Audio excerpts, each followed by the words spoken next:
শুভ দুপুর বন্ধুরা, তোমরা কেমন আছো? আমি মোটামুটি বেশ ভালো আছি। এখন বেলা 3টে বাজে। আজকেও আমার দেরি হয়ে গেছে একটু কাজের জন্য। তো চলো দেখি আমি আজকে কি কি রান্না করেছি। প্রথমে আসছে দেখো, গরম গরম ধোয়া ওঠা ভাত। কারণ শীতের দিন ভাতটা ঠান্ডা হয়ে গেলে একদমই খাওয়া যায় না, এই জন্য গরম গরম ধোয়া ওঠা ভাত। দেখো এখন ধোয়া উঠছে।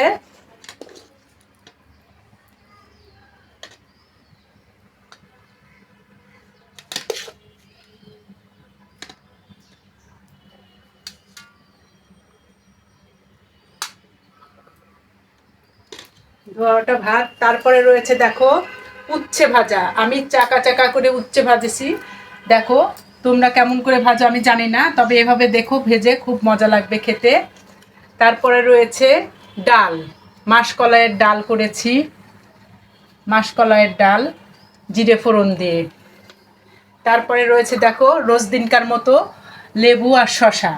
এটা সবার সবসময়ই খাওয়া যায়, সমস্যা নেই, এটা খেলে শরীরও ভালো থাকে। আর রয়েছে একটা মিক্সড সবজি, এর মধ্যে গাজর আছে, আলু আছে, পেঁপে আছে, শালগম আছে, এই দিয়ে একটা সবজি বানিয়েছি। তবে খুব অল্প, কারণ আমরা 3জন মানুষ তো এত বেশি প্রয়োজন পড়ে না। আর রয়েছে মেয়ে মাছ রান্না করেছি যদিও, তারপরে মেয়ে আবদার করলো মা আমাকে একটু মুরগি রান্না করে দাও। তো আমি ওর জন্য 2 পিস মুরগি রোস্টের মতো করে রান্না করেছি, পেঁয়াজ দিয়ে একটু ম্যারিনেট করে রাখছিলাম, তারপরে টক দই দিয়ে আর হচ্ছে তোমার সমস্ত মশলা দিয়ে একটু কষিয়ে তারপরে মুরগি দুটোকে আগে ভেজে তুলেছিলাম, তারপরে রান্না করে দিয়েছি। আর আমাদের জন্য রয়েছে দেখো সিম আলু দিয়ে বাটা মাছের ঝোল। এই হচ্ছে আজকে আমার দুপুরের মেনু। তোমরা সবাই ভালো থেকো। আমি এই যে শালগমের তরকারি রান্না করছি। প্রথমে সরষের তেলে জিরে ফোড়ন আর একটা শুকনো লঙ্কা ফোড়ন দিয়েছি, সাথে একটা কাঁচা লঙ্কা দিয়ে তারপর শালগম, গাজর আর আলু ছোটো ছোটো করে কেটে রেখেছিলাম, সেগুলো ছেড়ে দিয়েছি। তারপর এটা একটু ভাজা ভাজা করে লবণ হলুদ হালকা আদা বাটা জিরে বাটা দিয়ে, আমি সব বাটা মশলাই রান্না করি, কোনো গুঁড়ো ইউজ করি না। আমি গুঁড়ো মশলা দিয়ে তারপর নেড়ে চেড়ে জল ঢেলে দিয়েছি। এরপরে নামানোর আগে আমি একটু গরম মশলা হালকা ঘি ছিটিয়ে নামিয়ে নিব। অসাধারণ স্বাদ হয় এই শালগমের, এটা পেটও ভালো থাকে এটা খেলে। দেখো আমি এখন মাছ রান্না করব, দুপুরের খাবার। দেখো প্রথমে তেল দিয়ে দিচ্ছি কড়াতে, এই 1 চামচের মতো তেল দিয়ে। আমি অবশ্য বেশি তেলে রান্না করি না। তার মধ্যে একটা শুকনো লঙ্কা ফোড়ন দিলাম আর দিলাম সামান্য জিরে। দেখো সামান্য কয়েকটা জিরে। এটা একটু হয়ে গেলেই আমি এখন এর মধ্যে দিয়ে দেব আলু পটল সিম দিয়ে মাছের একটা তরকারি।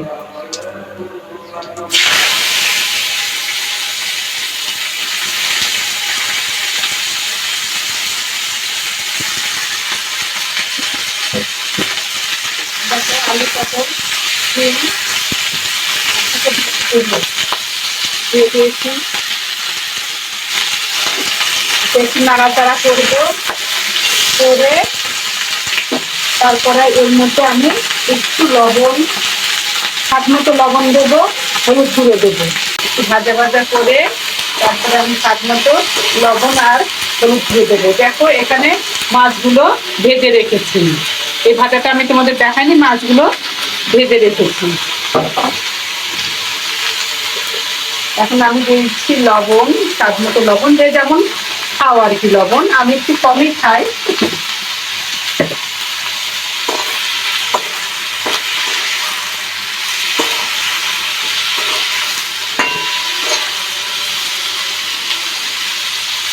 একটু ভাজা হবে, এর মধ্যে 2টো মিষ্টি কুমড়ো ফালিও দিয়ে দিয়েছি, হলুদ গুঁড়ো দিয়ে দেবো।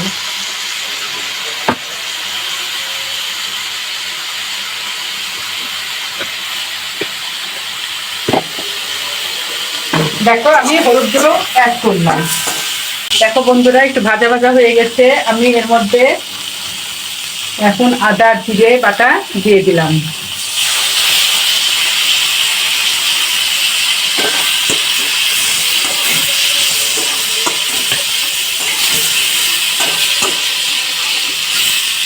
যখন মশলাটা একটু গন্ধটা চলে যাবে মশলার, তখন আমি এর মধ্যে জল দিয়ে দেবো।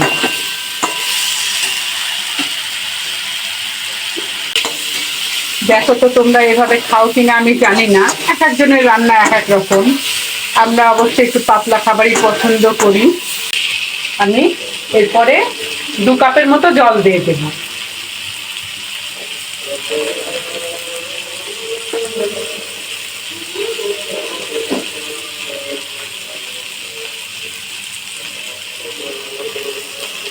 এই দেখো জল দিয়ে দিচ্ছি।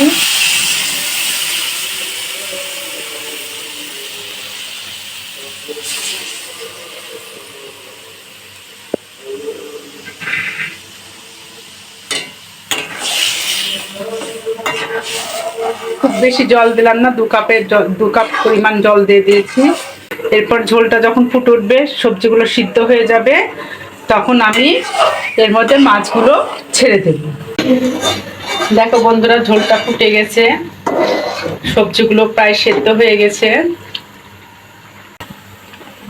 আমি এখন এর মধ্যে মাছগুলো ছেড়ে দেব।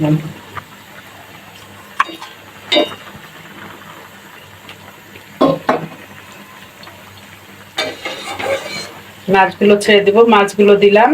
এখন আমি 8 মিনিট 5 রাখবো।